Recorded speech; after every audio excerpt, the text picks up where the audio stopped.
Okay, so I'm doing some, I guess you'd call it old-fashioned sewing today. I am making myself a rope bowl because I want one. And I am putting blue and green for the most part on here. I'm wrapping little bits of my rope with pieces of scrap fabric and then just attaching it. And I figured while I was doing old-fashioned sewing, maybe I'd talk about old-fashioned stuff. Some of you may know that I'm from the backwoods of Kentucky. Some of you may not. I was born in Kentucky. My mom's family and my dad's family, for that matter, still mostly live in Kentucky. Most of them live in the hills of Appalachia, and my accent may deteriorate while I'm talking, so don't laugh at me if I start sounding like I definitely just came out of the holler. But I wanted to talk about, I was going to talk about my granny a little bit today. She is gone now, but she was a character, and to be honest, I probably loved her more than I love my mommy. My granny, of course, all my granny's grandkids loved her, probably more than they loved their own parents, because my granny was that person. She was always thinking about other people. She always had a heart for others. And my granny had 10 kids, and the first 3 were for sure who the father is.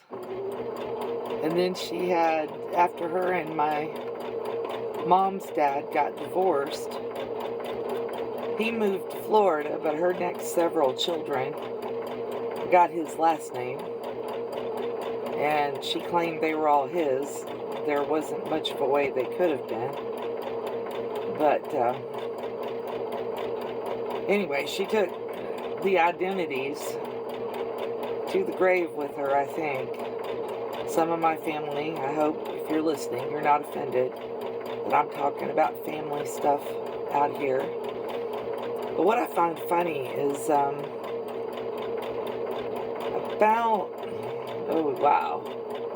about 30 years ago, one of my uncles passed. And my mom called me, and he was one of my favorites. My Uncle Joe. They were all my favorites. I ain't gonna fool nobody with that. My Uncle Joe passed, and so I was trying to find the obituary, and I called my mom and I said, I can't find an obituary for Uncle Joe. And she said, that's because his name ain't Joe. And I had looked for Joseph and John and anything I could think of that might be close to Joe. Turns out his real name was Walter Burt.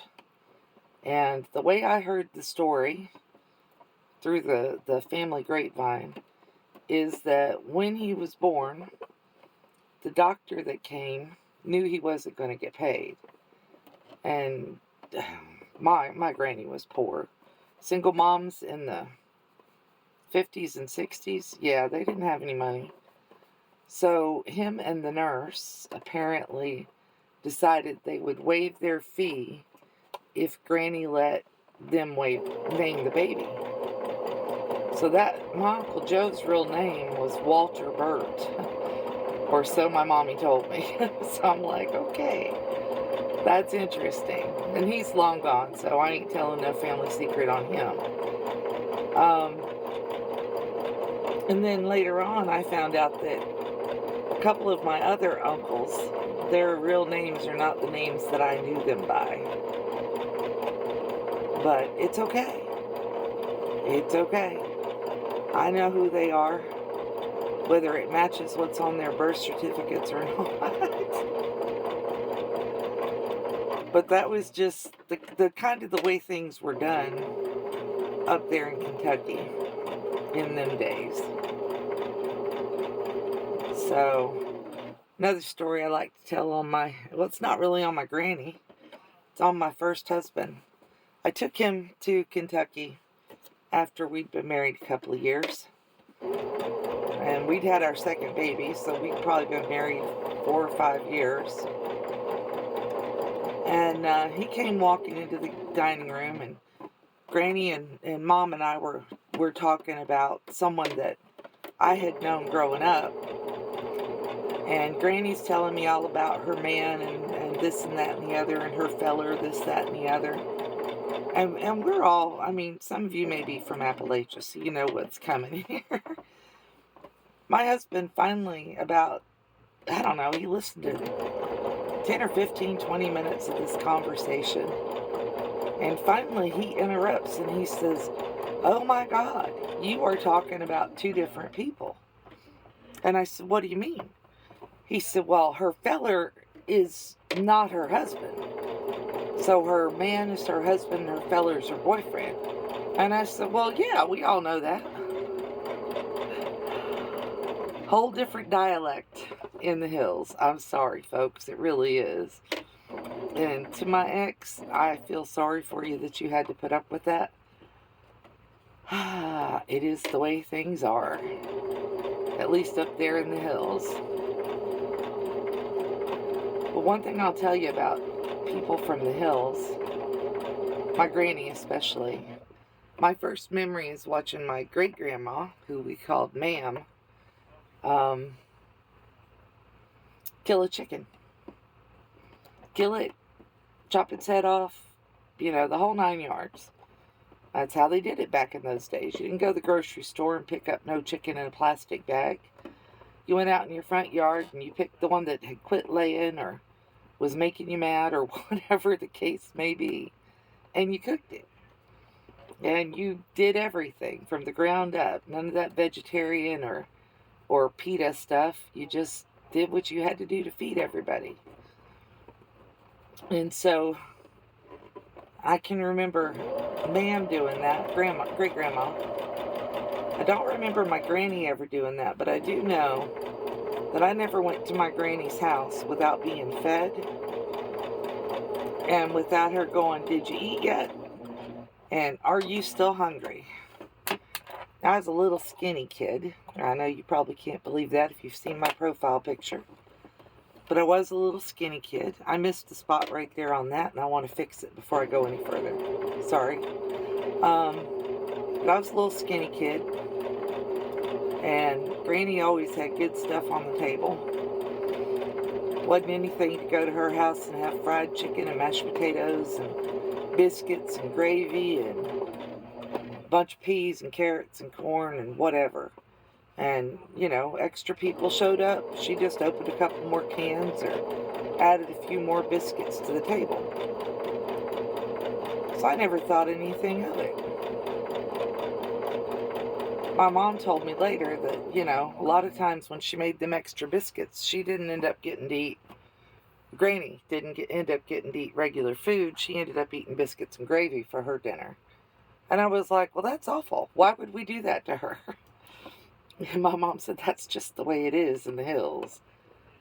So I was like, wow. I mean, that really made me feel bad that we went to Granny's and ate so much.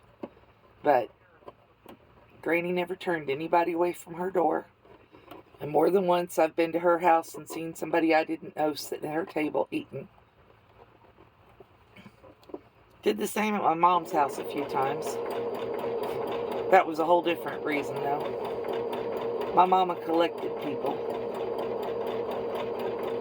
She didn't know strangers. And even after Mom moved to Florida, she needed work done on anything. First thing she'd do, she'd call a handyman or a contractor. She'd call up there to Kentucky and say, "Any of y'all boys want to take you a Florida vacation?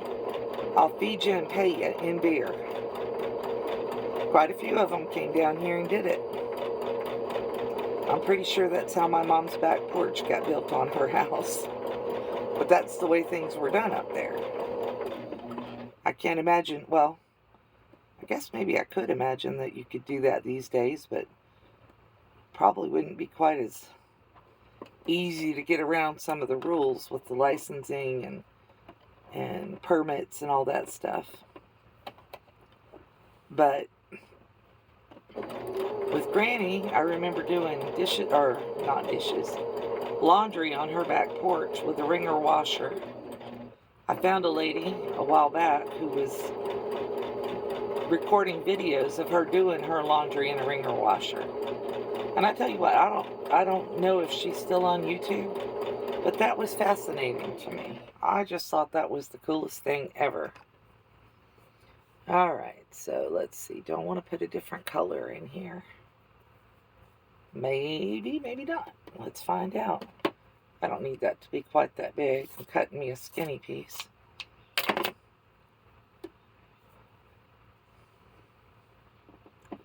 And I'm wrapping it kind of on the bias because I want everything to, all the ends to be enclosed.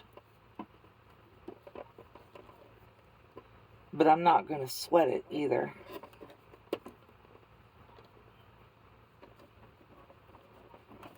So Granny was a pistol in her own way. My mommy was a pistol. And believe me, calling my mommy a pistol is not a bad thing. She was. After she passed, I found out that she had had a knockdown drag out across the railroad tracks with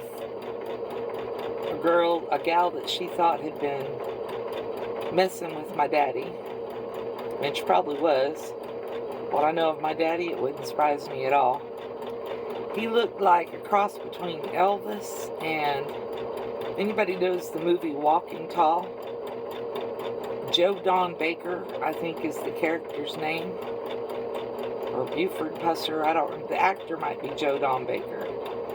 But my daddy was a handsome dude that I will never take away from anybody. But I don't think him nor my mommy knew what the word faithful meant.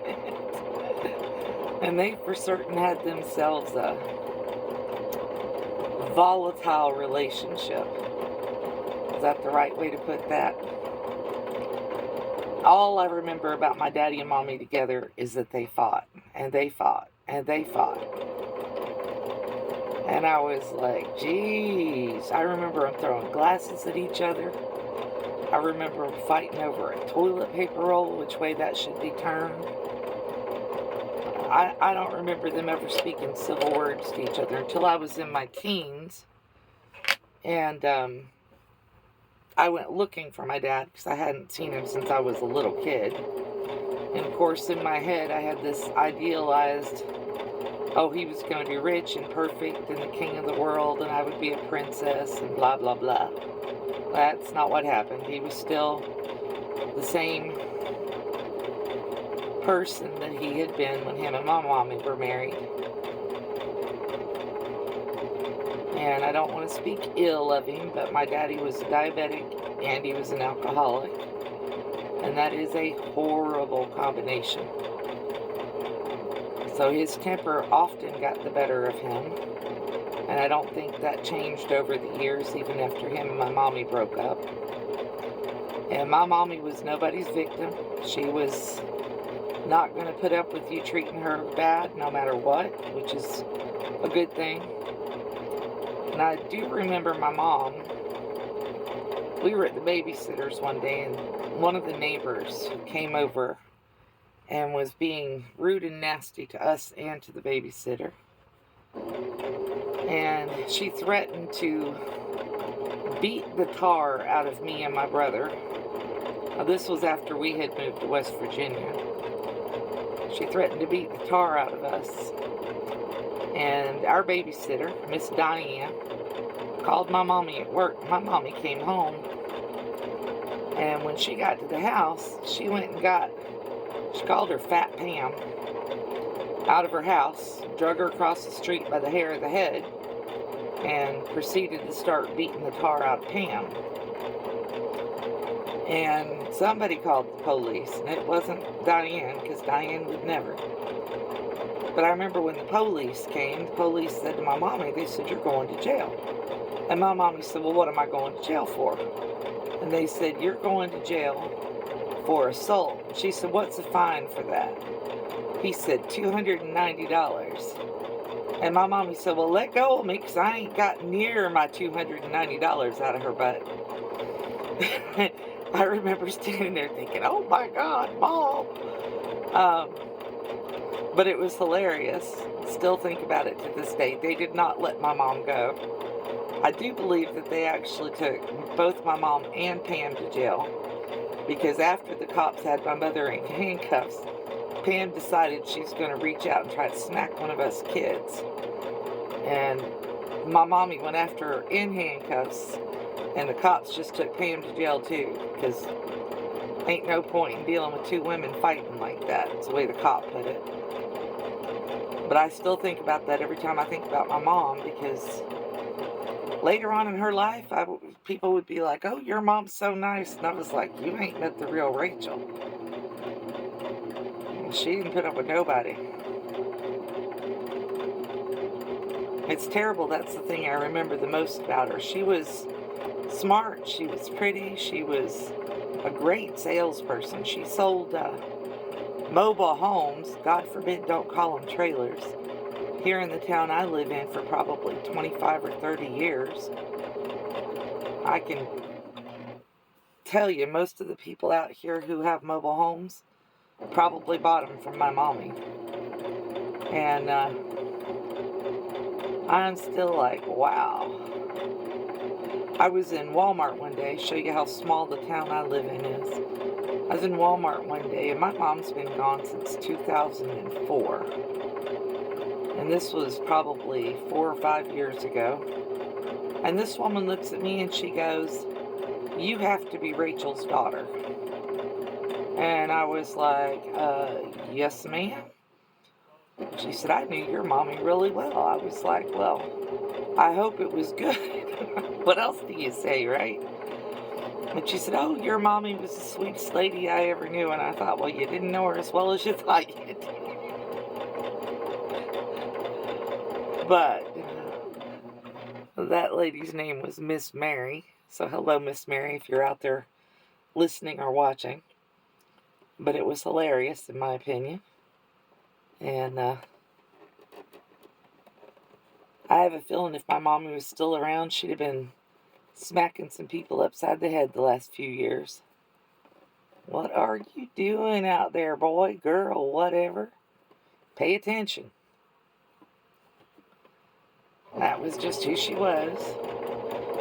I'll put another little piece of fabric on here.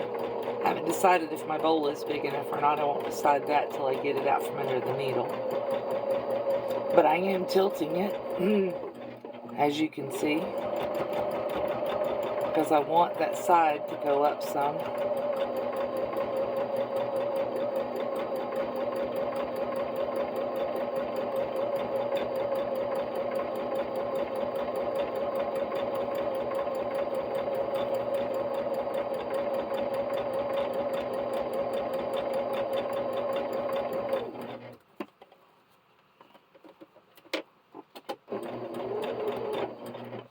I started to let that wander apart a little bit. So that's what I'm thinking today about Mommy and Granny, and everybody's real close here lately. I don't know why. I had a friend pass not too long ago, and I think maybe losing Catherine has kind of made me think, maybe I should start sharing some of that family stuff I know with somebody. Somebody down the road might be interested in it. My nieces or nephews or my kids. You never can tell.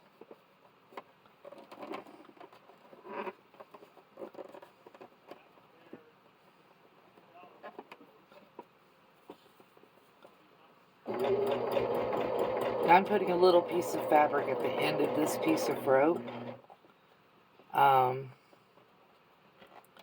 But if I want to join another piece of rope, it won't be a big deal to do that.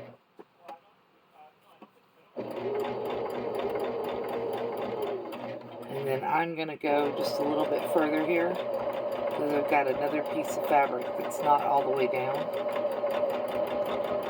So I'm going to sew over that for just a moment. And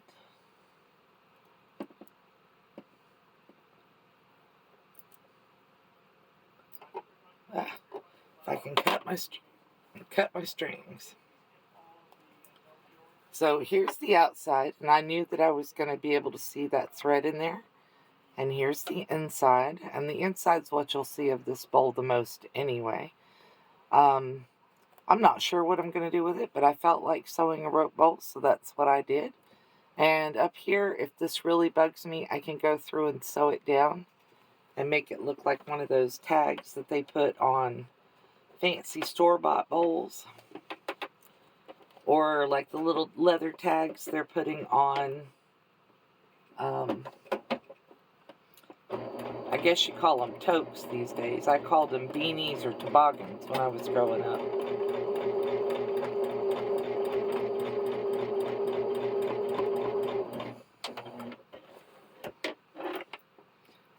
But I can sew it down, and now it just looks like I've got a little tab up there. Still got to snip threads, though. They don't come loose without snipping. Alright. So here's our little bowl. I just put a little bit of blue and a couple other little colors in there. But I had fun making that. I hope you guys had fun watching it.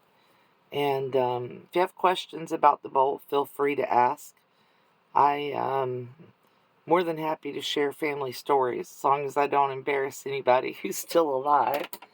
And I hope you guys will stick around. This isn't really in line with what I sew, but I thought it sounded like fun, maybe to start talking about some family history. I have, if I figured it right, like 100 or 150 first cousins. And I know they know stories about my mom and my aunts and uncles that I don't know. So I thought I'd start getting them down on something that people could watch or listen to. And maybe we can share some more family history with each other. All right, guys. Thank you for watching. You have a great day.